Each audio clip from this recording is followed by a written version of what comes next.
Hello, everyone, and welcome back to English with Liam and Olivia. Yes, welcome. We are so genuinely happy you are here with us today. This is the podcast where English feels real, warm, and part of your actual everyday life. Before we start, a quick and genuine request from us. If this podcast is helping you, please like this episode right now and subscribe so you never miss a new one. A fresh episode is waiting for you every single day. So today, we're talking about two words that every English learner uses, but that very few English learners feel completely confident about. Two words that look almost the same, sound almost the same, and yet carry slightly different feelings that make a real difference in natural English. We are talking about may and might. And I know some of you are already thinking, okay, these are both about possibility, right? What is actually different about them? That is exactly the right question, and the answer is more interesting and more useful than you might think. May and might are both about possibility, but they carry different levels of certainty, different emotional weights, and they each have some special uses that the other one does not have. And today, we're going to explore all of that through real-life situations, real feelings, real conversations. By the end of this episode, may and might are going to feel completely natural and completely yours. Let us begin. Let us start with the first concept, may and might for possibility, and the important difference in how certain each one sounds. Both may and might are used to talk about something that is possible, something that could happen, something that is not certain but not impossible either. Think about the weather. You're planning a picnic for the weekend. You look at the forecast, and there's some chance of rain. You might say it may rain on Saturday, or you might say it might rain on Saturday. Both of those sentences are natural. Both are about the possibility of rain, but there's a subtle difference in how certain they sound. May sounds slightly more possible, a bit more likely, like you genuinely think there's a real chance. Might sounds slightly more uncertain, a bit more doubtful, like the possibility exists, but you're not sure it will happen. Think about it like a scale of certainty. Will is at the top, 100% certain, then may, then might not, then will not at the bottom. So, if you say, I may come to the party on Friday, you're suggesting it's reasonably possible. You're giving it real consideration. But if you say, I might come to the party on Friday, you're saying the possibility exists, but you're genuinely uncertain, maybe even leaning slightly toward not coming. In everyday natural English, this difference is often very small, and native speakers sometimes use them interchangeably. But the feeling is there, and when you tune into it, your English gains a nuance and a naturalness that makes a real difference. Let us look at some real-life situations where this difference in certainty matters. You're talking to your manager about a project deadline. You say, this may take a little longer than we planned. I want to be upfront about it. May here suggests a real possibility. You're genuinely flagging. You're not certain, but you think it's reasonably likely to mention. Compare that to talking to a friend about your plans. You say, I might go to the gym tomorrow. I'm not sure yet. Might here suggests genuine uncertainty. You haven't decided. The possibility exists, but it's open. Or an emotional situation. A friend shares some news and you want to respond carefully. You say, this may be harder than you expect, but I'll be right here with you. May in that sentence carries warmth and honest concern. You genuinely think this is a real possibility worth naming. Or a more uncertain version. You might find it easier than you think. You're not sure, but you want to offer some hope. Might there is softer, more tentative, more of a hope than a prediction. Both are natural, both are kind, but the feeling is slightly different, and the person receiving the words can feel that difference. Think about a travel situation. You're looking at two possible routes to the airport. You say, this route may be faster at this time of day. I've used it before and it worked well. May, because you have some evidence, some basis for the possibility. It feels reasonably likely. Or you look at a road you've never used and say, this might be faster. I'm not sure. It looks shorter on the map. Might, because you're genuinely uncertain. You have less basis for confidence. The possibility exists, but it's more of a guess. May, when the possibility feels real and grounded. Might, when the possibility exists, but you're genuinely unsure. That's the core of the difference. Now say it with us. Everyone listening, repeat these out loud.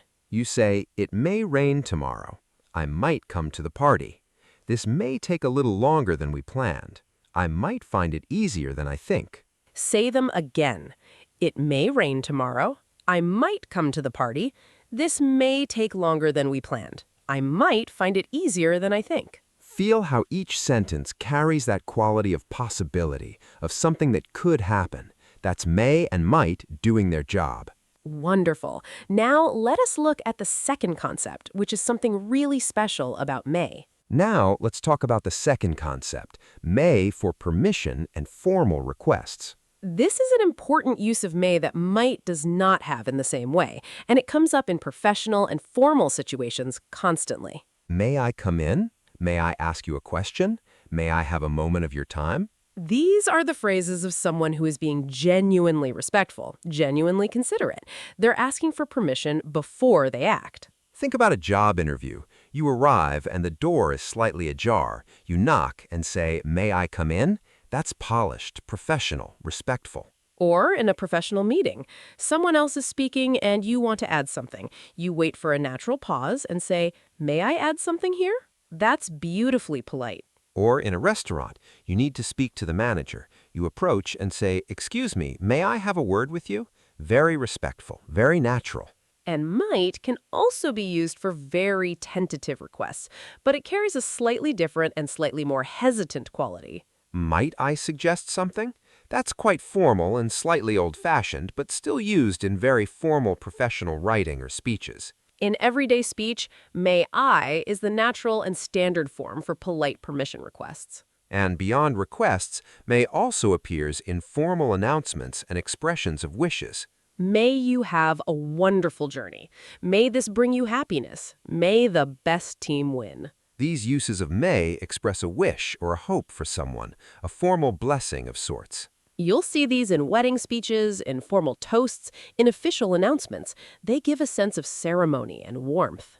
May is an elegant and powerful word when you use it in these formal and wishful contexts. Now, let us look at the third concept, may and might in the past and in hypothetical situations. This is where many learners feel a bit lost because may and might also work in the past tense and in hypothetical or imagined situations. For past possibility, we use may have or might have followed by a past participle. Think about arriving home and noticing something is not where you left it. You say, I may have left it at work, or I might have left it at the coffee shop. Both express a past possibility, something that possibly happened before now. You're not certain, but you think this is a possible explanation.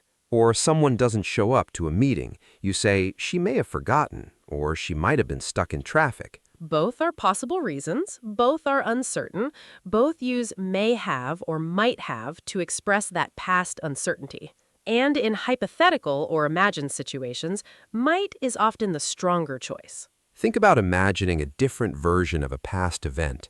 If I had studied harder, I might have passed that exam. Might have passed in the hypothetical past, an imagined outcome that didn't happen, but could have in different circumstances. Or if we had left earlier, we might have avoided the traffic. The traffic was not avoided in reality, but in the imagined version, it might have been. May have also works in hypotheticals, but might have tends to feel slightly more natural in these imagined past scenarios. Think about a real emotional situation. Someone is reflecting on a relationship that ended.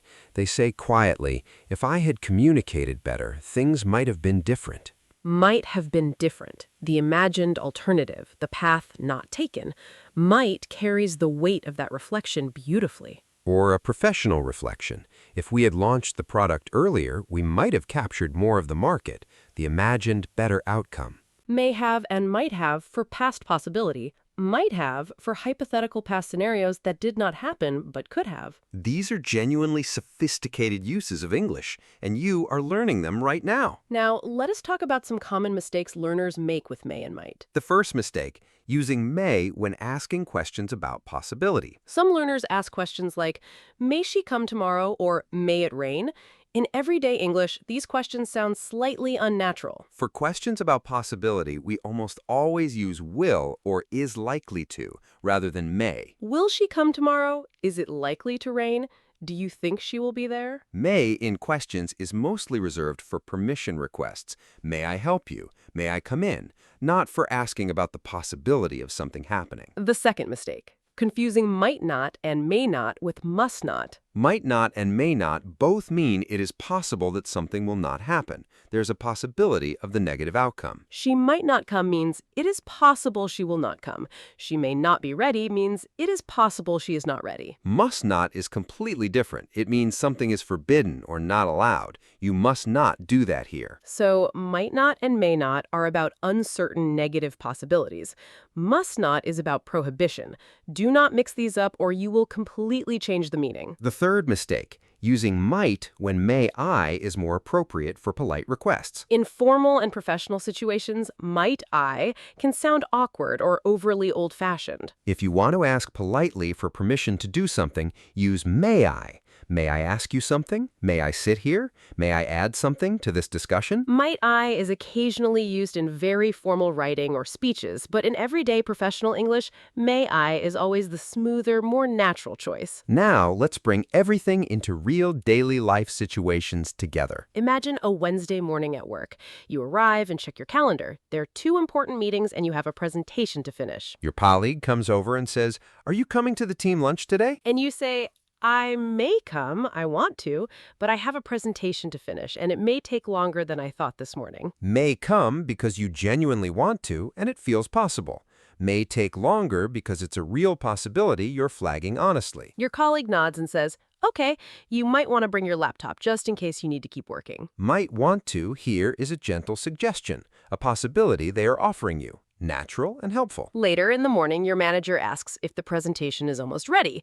You say, I think so. There may be 1 or 2 small changes still to make, but I should have it done by noon. May be as a genuine, honest assessment of a small remaining possibility. At the meeting, you want to make a point. You wait for a natural moment and say, may I add something here? I think there's an angle we haven't considered yet. May I for polite, professional permission. Elegant, natural. The room responds warmly. End of the day, you reflect. Today might have gone better if I had prepared the presentation yesterday instead of this morning. Might have for a hypothetical reflection on the past, a gentle, honest thought about what could have been different. May and might woven naturally through one whole working day without thinking about it, just feeling it. Now, let's try a social and personal situation. You're planning a weekend trip with a group of friends. There's a hike everyone has been talking about for months. Someone in the group asks, will the weather be good? And you check your phone and say, it may be a bit cloudy in the morning, but it should clear up by afternoon. Maybe for a real possibility you have some basis for. The forecast is there, you're reading it honestly. Another friend says, I might not be able to make it. I have something on Saturday morning that I can't miss. Might not for a genuine, uncertain, negative possibility. They want to come, but they're not sure yet. And you say, that's okay. You may be able to join us for the second half, even if you miss the start. May be able for a real, encouraging possibility. You're offering a genuine option. The group sets off on Saturday morning. The clouds are there, as predicted, but by noon, the sky has cleared beautifully. And your friend who wasn't sure messages and says, I might actually make it after all. Can I join you? Might actually make it. The possibility shifted, and might carries that shift from uncertain to possible so naturally. You reply, yes, of course.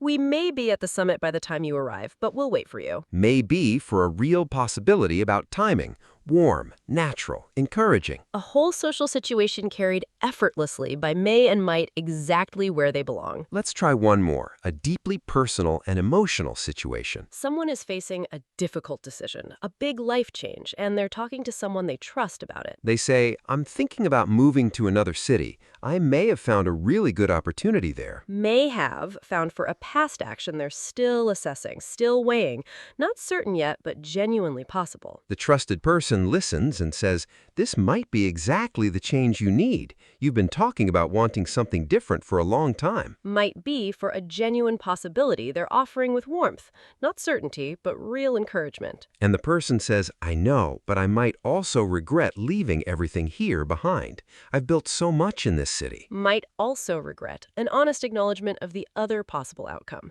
May and might holding the complexity of a real-life decision together. The trusted person says, "May I say something honestly? This kind of fear is completely normal, but fear of regret might be the very thing that keeps you exactly where you are when you're meant to move forward." May I say something for polite permission before honesty? Might be keeping you for a gentle but important truth. Two uses of might and one use of may I in one short, honest exchange that carries all the weight of a real human moment. That's may and might at their best. Not just words about possibility, words that hold the fullness of real life. Say it with us one final time. Everyone listening, repeat these sentences out loud. It may rain tomorrow. I might not. May I ask you something? She may have forgotten. Things might have been different. Say them again. It may rain tomorrow. I might not. May I ask you something? She may have forgotten. Things might have been different. 5 sentences, 5 completely different uses, all natural, all real, all completely yours now. You just spoke real English, and it sounded exactly right. Let's bring everything together now. May and might are both about possibility. May sounds slightly more certain, might sound slightly more uncertain or doubtful. Both are natural and both are used constantly in real English. May has a special role in polite requests. May I is elegant and professional. Use it when you want to ask for permission in a formal or respectful way. May also appears in wishes and blessings. May you be happy, may this bring you joy. These are formal and heartfelt expressions of hope. For past possibilities, use may have or might have, followed by a past participle. She may have forgotten. We might have been delayed. For hypothetical past situations, might have is often the more natural choice. If I had prepared more, I might have done better. The mistakes to avoid. Do not use may in questions about possibility. Use will or is likely to instead. Do not confuse might not with must not, and in professional situations, use may I rather than might I for polite requests. May and might are 2 of the most nuanced and most beautiful words in English. They carry the whole universe of human uncertainty. Of possibility, of hope, of careful, polite connection. And now they belong to you, fully, with all their meanings and all their feelings. We want you to know that getting this far in your English journey is genuinely impressive. These are sophisticated words, and you are learning them thoughtfully and well. Keep going. Every episode you listen to, you add something real to your English, something that stays, something that grows. We may not say it enough, but we're so proud of every single person who shows up to this podcast. You're doing something remarkable. If today helped you finally understand may and might in a completely new way, please give it a like right now. And if you're not yet subscribed, please join our family today. A brand new episode is ready for you every single day. Thank you so much for being here with us. Every single listen truly means the world to us. This has been English with Liam and Olivia. Simple English, real conversations, daily practice. Take care of yourselves. Use may and might with confidence. We'll see you in the very next episode. Bye, everyone. Bye.